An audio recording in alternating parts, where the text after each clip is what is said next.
Hello, ladies and gentlemen. This is Eddie Marcus again. For some strange reason, I'm here in Chicago. And you know what? It's beautiful. It's expensive. It's expensive. I mean, it's expensive. But it's real. Let me ask you this.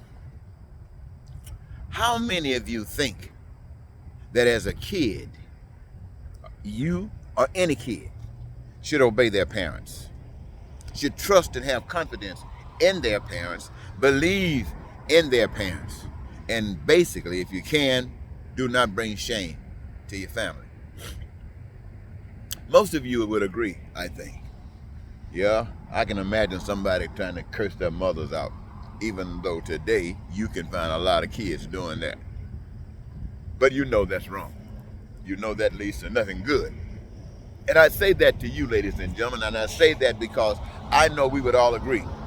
If you're going to respect your mother, if you're going to respect anyone, it's your mother. It is your mother's flesh combined with that of your father, your daddy, combined with the spirit of life. And they bring you into this world. And your mother,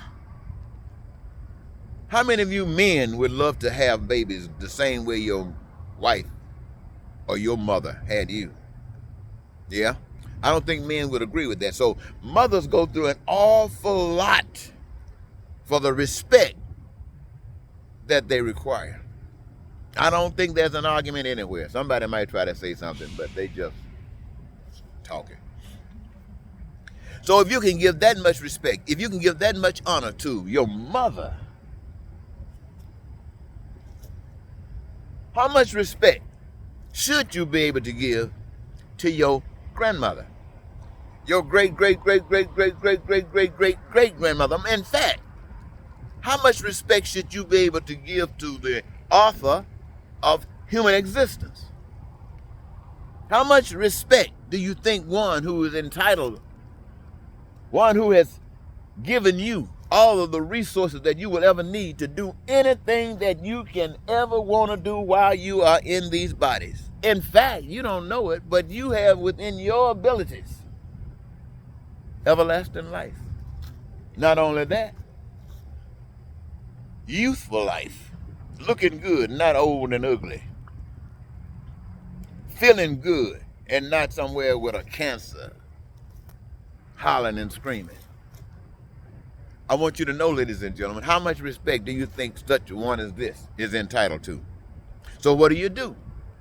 You give that respect. But there are those who don't respect their mothers, and if you won't respect your parents, how in the world are you going to respect God? What do you say? I say, why don't you respect this God? You say, well, this God is not good enough. In other words, this God is kind of slow. In other words, you might say, this God cares about everybody. This God is concerned that everybody got what is required. But I need more. And so, what do you do to get more?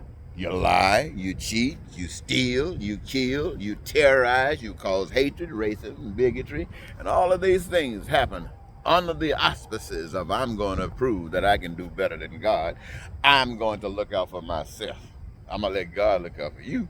And I'm looking out for myself. So says the evilness of humankind. And so we had this whole world like we had. And so I come to you and say that I want to remind you that there is a God. I want to remind you that everything that you seek out of life has been made available to you, and all you got to do is wake up. Wake up and put the devil in his place, and you stand there and put God in his place and become a living example of heaven on earth. I say that to you all the time. In fact, I've been so upset about it, I've probably sinned in this effort. Because I've cursed you, not cursed, I don't know how to curse, but I cuss you. I've cussed you out.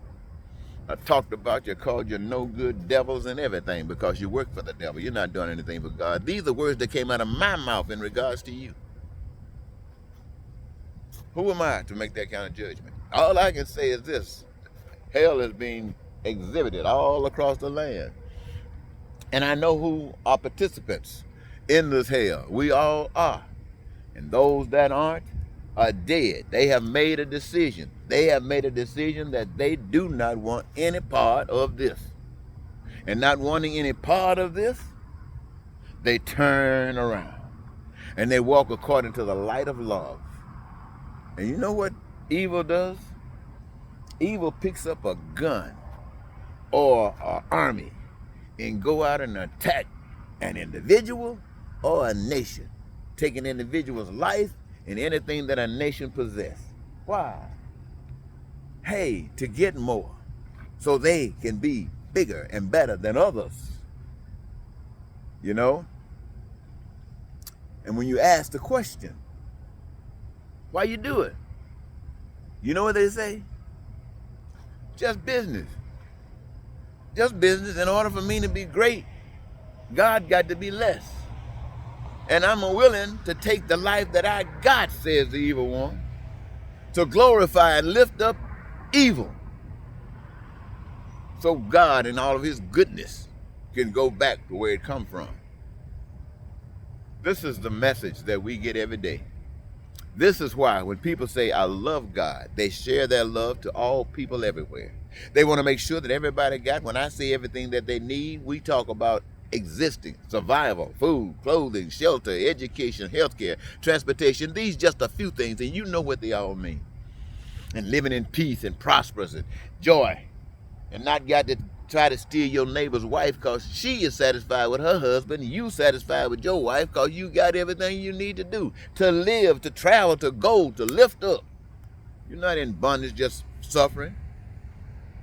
So much pain in your life you don't know what to do. Just existing. So while I have committed myself for the past 40 years, I know what I'm telling you is true. And to a great degree, I have walked it.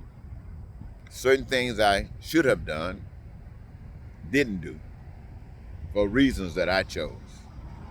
And those reasons have put me in the position that I am in today. Either, had I not made these decisions the way I did, either America would have changed. And all of you American citizens, blacks and whites and the Latinos and those of you who were born here and those of you who came here for whatever your reasons were, if you were living in America, if I had walked the path the way it was given to me without trying to put my little input in it, every last one of you would have been living just like you are in heaven. In other words, those things I just got through mentioning, you would have experienced all of them. And if that hadn't happened, I would have been pushing up daisies. I would not be living. See, when you are real, and I want to say this to you, ladies and gentlemen, you're not going to hear this from your preachers, but I'm going to tell you. When you are real, things happen.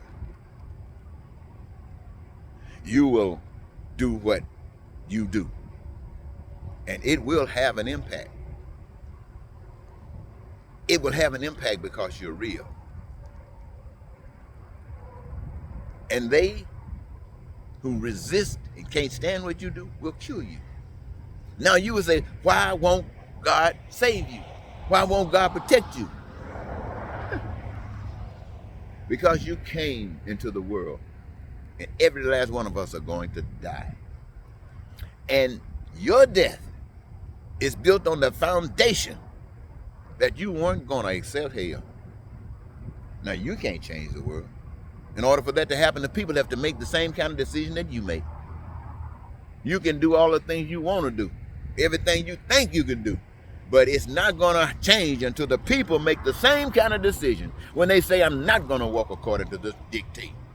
It is not just business. When they make that decision like you make it, then I know it will change. But you have changed and they haven't made that decision and they want to kill you, baby, come on home. God will let them blow your brains out, hang you on a cross, snatch you, do anything. Why? To get you out of this hell and free you from all of it.